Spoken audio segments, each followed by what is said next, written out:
números racionais, representado pela letra Q, né? Com um traço aqui no meio.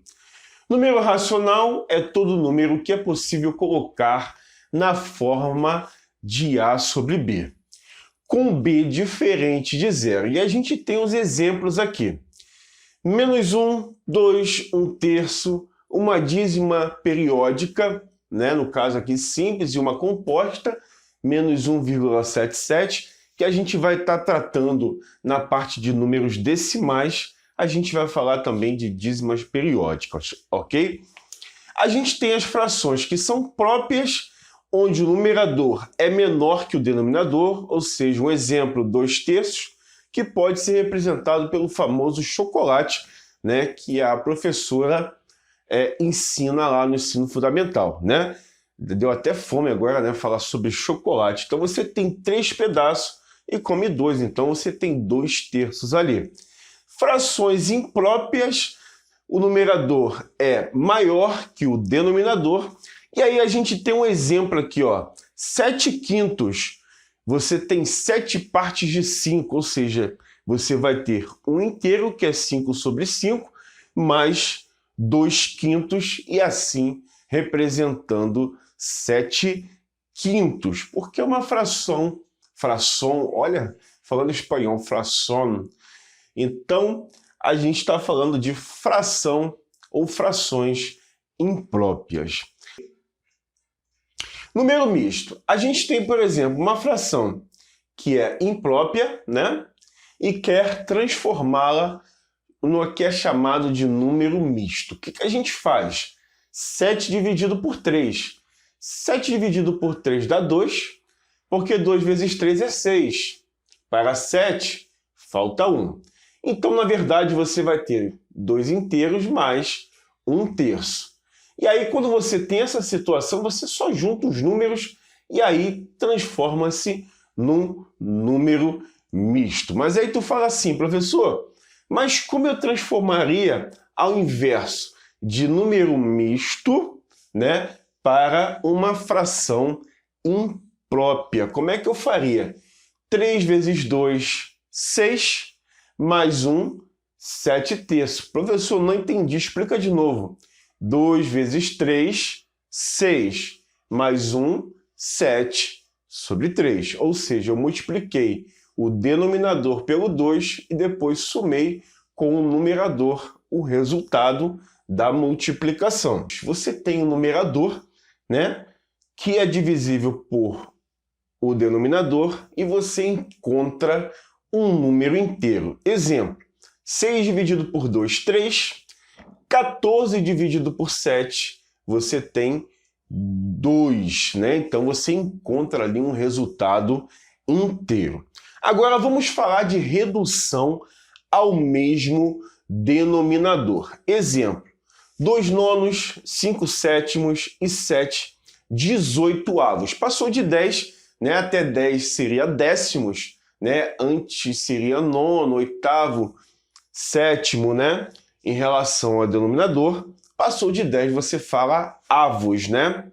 E aí você tem, por exemplo, se fosse 20, 7/20. Então, olha só, a gente precisa reduzir essas frações ao mesmo denominador. E como é que a gente faz isso? Primeiro de tudo, o MMC entre os denominadores. Aí você tem 9, 7, 18. Fazendo o MMC, você vai encontrar 126 no MMC, matéria essa que eu ensinei na aula anterior para você. E aí, vamos lá. Você sabe que 9 vezes 14 é 126. Professor, como é que eu sei?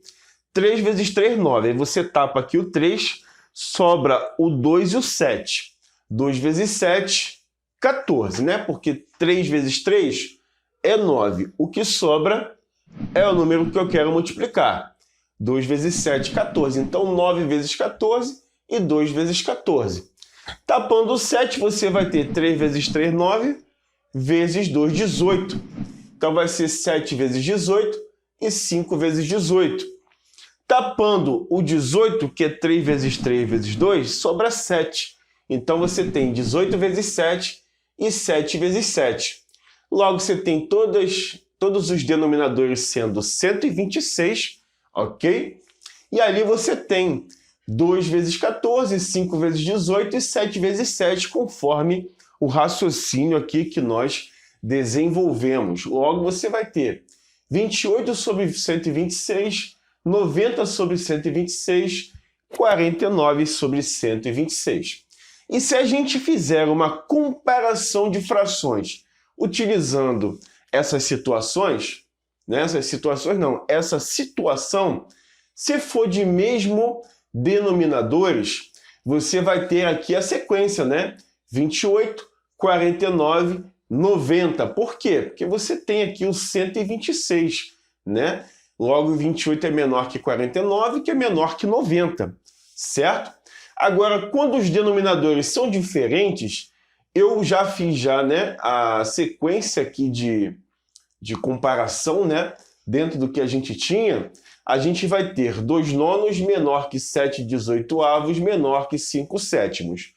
Por quê, professor? Explica por quê. Porque eu havia feito o cálculo de MMC, tudo bonitinho, e constatei que 28/126 como é que se diz?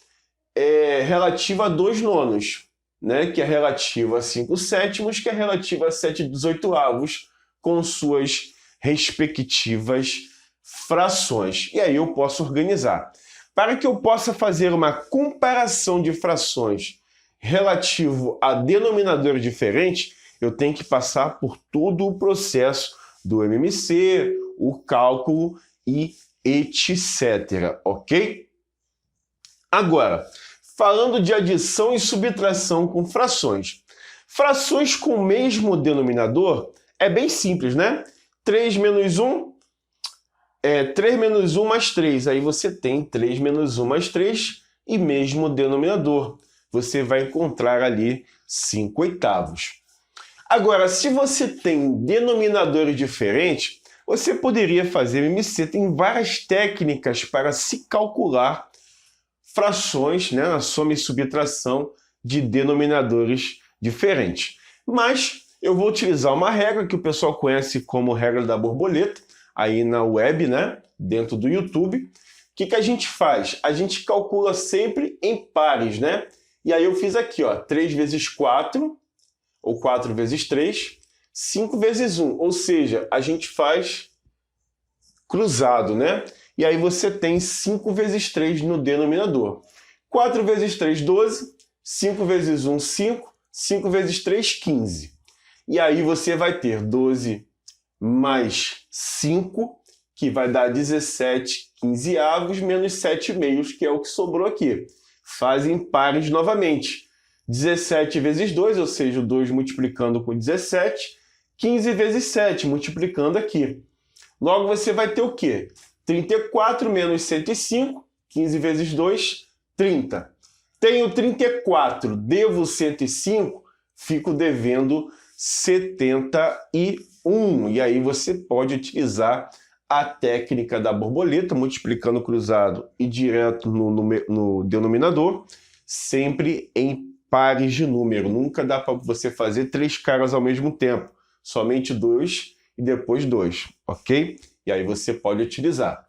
Multiplicação de frações. Exemplo, nós temos 4/5 vezes 15 dozeavos. Antes de efetuar a multiplicação, eu tenho que constatar se essa multiplicação dá para eu fazer a simplificação. O que é simplificação, professor? Eu pego o numerador e simplifico com o denominador, utilizando um divisor comum entre os valores. Exemplo, você tem 4/5 vezes 15 dozeavos, como eu havia falado. Você observa que o 4 e 12 são múltiplos entre si, que o valor 4, né, o número 4, dá para dividir os dois ao mesmo tempo. O que eu faço? 4 dividido por 4, que dá 1.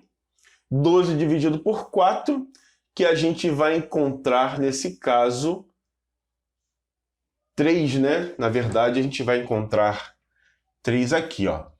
4 dividido por 4 dá 1. 12 dividido por 4 dá 3. Logo, você vai ter 5 dividido por 5 dá 1. 15 dividido por 5 dá 3. Então, você vai ter essa situação aqui, né? Que eu acabei estendendo sem necessidade nenhuma nessa situação. Logo, você vai ter 1 vezes 3, 3. E 1 vezes 3, 3. Como dá para dividir denominador? 3 dividido por 3 dá 1.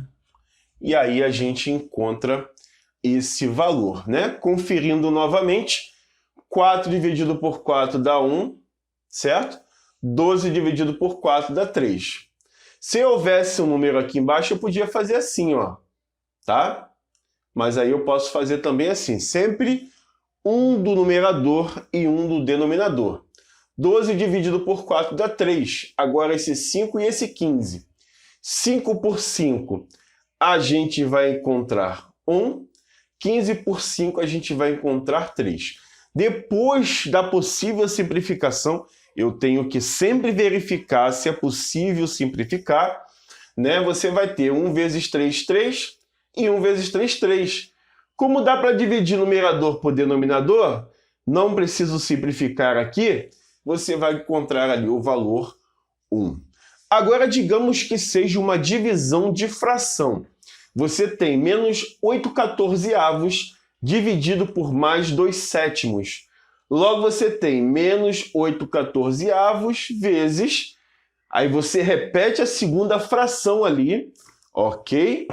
E aí você vai calcular a multiplicação. Regra de fração.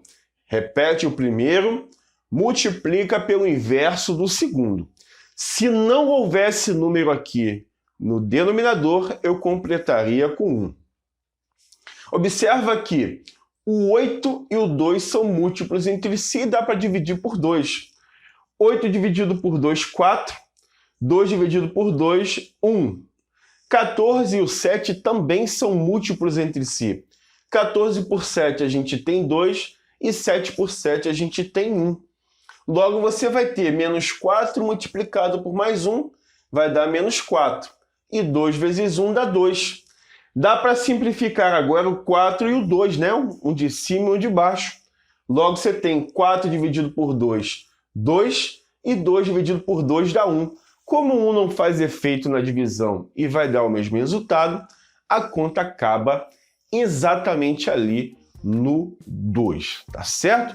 Então, espero que você tenha gostado dessa videoaula. Eu espero você se inscrever caso você não seja inscrito ou inscrita no canal. Também dar aquele like no vídeo para ajudar o vídeo a crescer cada vez mais. Vem com voadora de like comigo aqui e logo me acerta aí no vídeo com um like top, ok? E se você ficou com alguma dúvida ou quer fazer algum comentário, é importante o seu comentário. Comente nesse vídeo, deixe sua dúvida que eu estarei respondendo tranquilamente para você, tá certo?